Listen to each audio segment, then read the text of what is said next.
Joining us on the news to further discuss the inauguration and election at the National Assembly is a member of the House of Representatives, Ikenga Ugochinyere. Thank you for joining us on TVC News at 10. And congratulations on your inauguration today.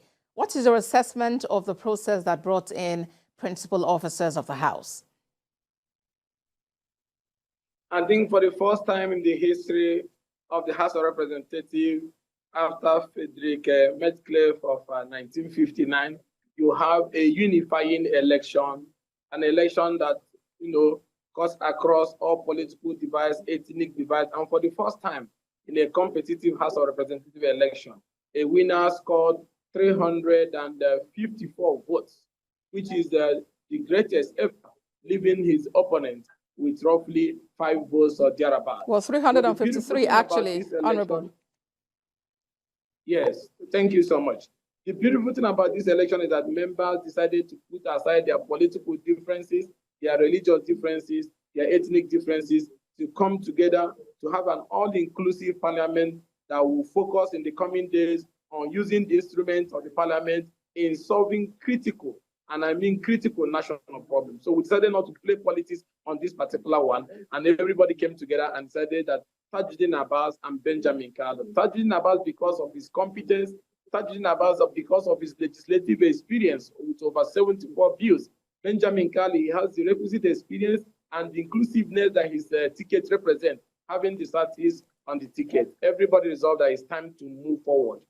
And as the president has appealed, it's time to get on with the business of the people. So what should the people of Idiato expect from your representation?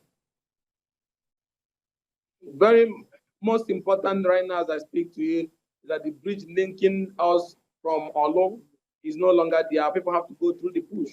I'll be moving a motion of urgent national importance for federal government to use intervention agencies to find alternative routes that will be good for our people and to resolve those problems. We are not connected to the national grid. We have security challenges. Most of our farmers have left the villages because of activities of unknown government. We must pursue the path for sustainable peace, and that is why in the coming days, I'll be seeking the support of my colleagues to ask the president to initiate the national reconciliation move, starting with the release of Mazi Nnamdi Kanu and bringing our people to the table so that we can find lasting solutions to the things that are dividing us, to find a way to be united and have our land secured once more. And perhaps this really bites home because you're quoted to have dedicated your victory at the poll in February to your uncle and others who were killed by unknown gunmen. Just how seriously are you taking this? And I mean, in what ways exactly are you seeking to end or to tackle this challenge of insecurity, especially in the southeastern part of the country? First is a very serious challenge, one that I have suffered also personally, saw what happened to me. And the part to this is, first of all, we need to show the commitment. We need to show the spirit of inclusion, which the president has started already with the way he's on the principal positions in the parliament. Now, next is for us to go to the table and then call all the key political actors, religious leaders, traditional leaders, for us to look at the foundational issues that led to this agitation, issues of injustice, issues of lack of fairness, issues of lack of equitable distribution of resources, and issues of restructuring. A federation that will truly be a federal republic that works for everybody, where merit is put on the front, where inclusion is also put on the front. That these things, some of them require constitutional amendment, political restructuring, so that we can do sanction, economic restructuring, mining rights. You can see what have already been done by the former president and the new president on the issue of power generation, on the issue of student loan, on the issue of railways and so on and so forth.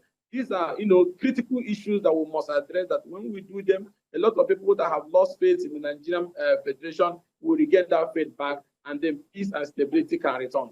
Mr. Ugochinyere, you were spokesperson of the Coalition of United Political Parties. What becomes of that role now? Okay, in the coming days, there will be a grand alliance meeting of all the members of the coalition, and I'm also considering seriously to step aside as the spokesperson of the CUPP in the coming weeks. Honorable Ikenga Ugochinyere, member, House of Representatives representing Idiato South and North East. Thank you for talking to us on TVC News at 10. Thank you for always having me.